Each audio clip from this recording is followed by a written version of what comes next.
sinabi ko po sa sarili ko na one day, Lord, haharap ako sa lahat ng tao at pagmamalaki kita. Tatayo ako sa pangalan mo. Hindi ako mahihiya. Hindi ako mahihiya. In your name, Lord Jesus Christ. Isisigaw ko yung pangalan mo, Panginoon, kung paano mo binago yung buhay ko, kung paano mo ako inaamon. Kasi sa totoo lang po, hindi po naging maganda, hindi po naging madali yung akbayin ko. Bago po ako makarating kung nasaan ako ngayon, ang dami pong bagyo, ang dami pong alon, ragasa talaga. Yung mga, sabi nga po ng Panginoon, idadaan kita sa apoy. Amen. Totoo po yun, dinaan niya ako sa apoy, hindi lang apoy, halos talagang sobra po. Kung pwede na ako, yung sa kwento po ng tatlong Hebreo, hindi, isang patotoo na po ako dun na dinala ako ng kaaway. Mismo po yung kaaway. Ako na po yung magpapatotoo. Dinala po ako ng kaaway sa isang pagkakataon na hindi po ako naging nanaman po ako sa sarili kong kaunawaan. Dinala po ako ng kaaway sa apoy. Pero po yun nga po, sabi po ng Panginoon, when you go through fire, you will not be burned. Amen. When you go through, Sa ilog, through river. waters, you will not be drowned. Amen. Totoo nga po, Lord, na sa mga panahon na lubog na po ako, sa panahon na lubog na po ako, sa panahon na sobra pong sinukluban ako ng kadiliman. Yung pinaka-lowest moment ko po, Panginoon, andun ka na hindi mo tinignan ng Panginoon kung ano po yung kakulangan ko sa Kanya, yung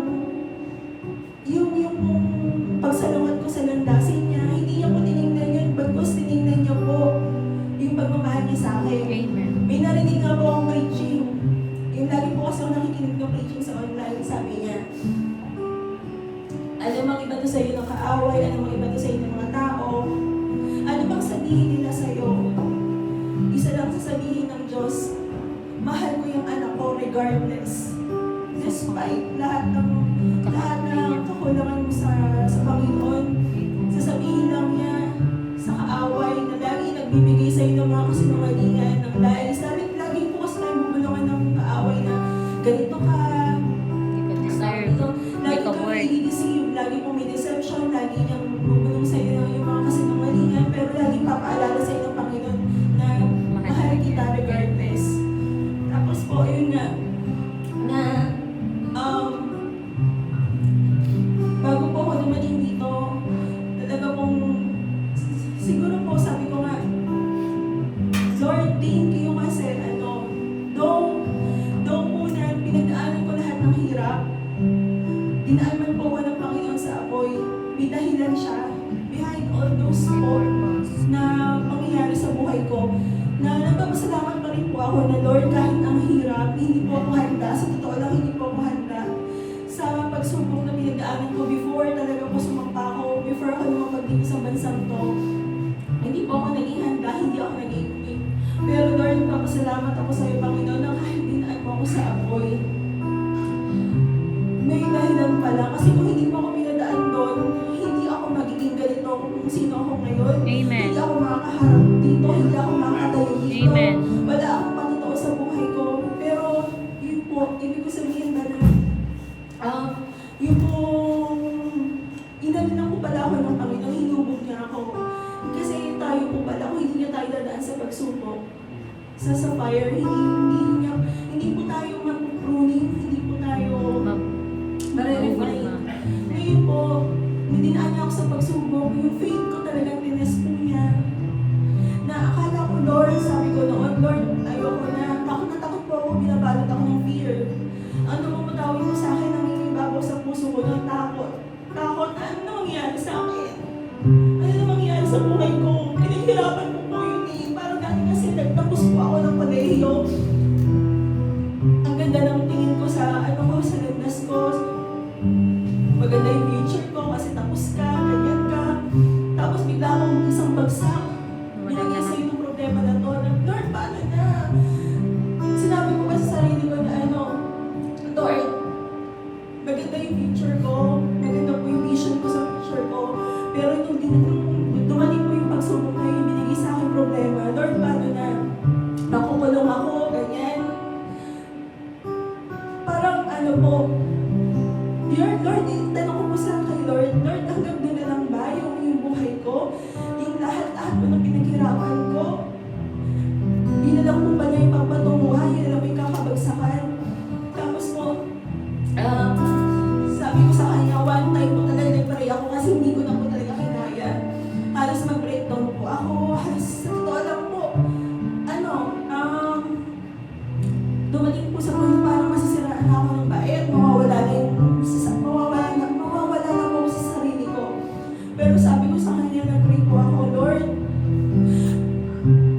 wala, ito na po yung sinabi ko sa kanya, Lord, kung wala ka namang plano sa akin, kung wala ka namang magandang plano sa buhay ko, alisin mo na, kunin mo na ako.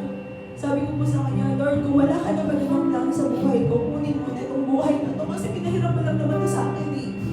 Kunin mo na to, sabi ko, hirap na po ako, kunin mo na itong buhay na to na pinahirap mo sa akin. Kung wala ka namang magandang plano. Pero, ayun po, kada araw-araw po talaga wala akong ginawa ko umiyak gabi, araw. Kasi hindi ko po alam kung paano ko i-resolve yung problema. Wala na po akong solusyon. Ginawa ko naman po lahat ng mga kaya ko para po ma-resolve yung problem ko, pero hanggang ngayon wala pa din. Ang nangyari na lang po, para sabi ko, Lord,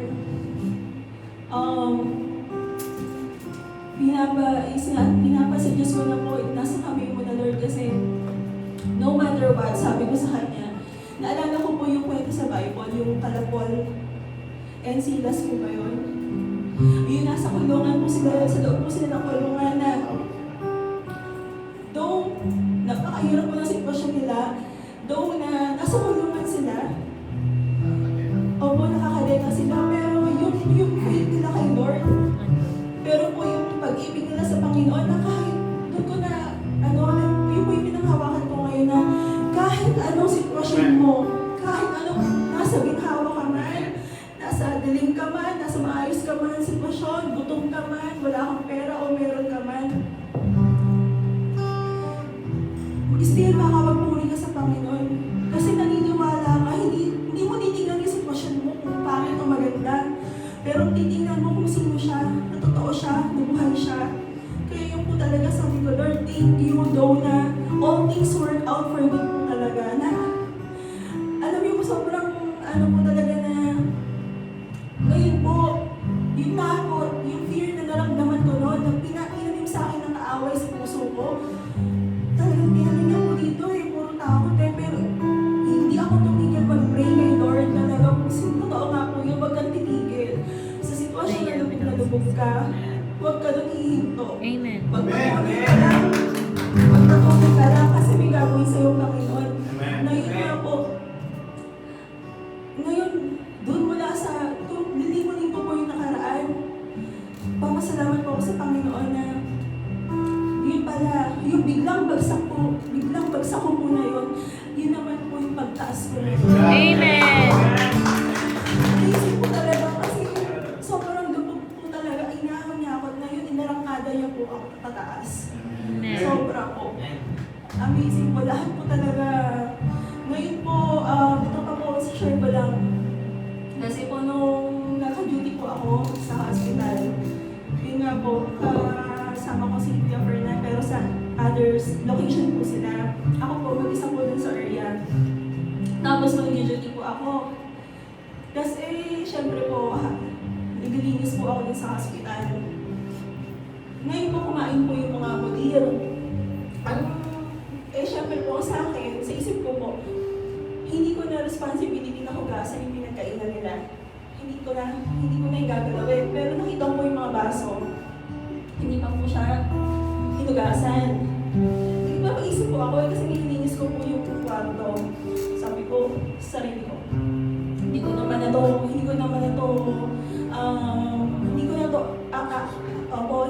kailangan obligasyon or aakuin.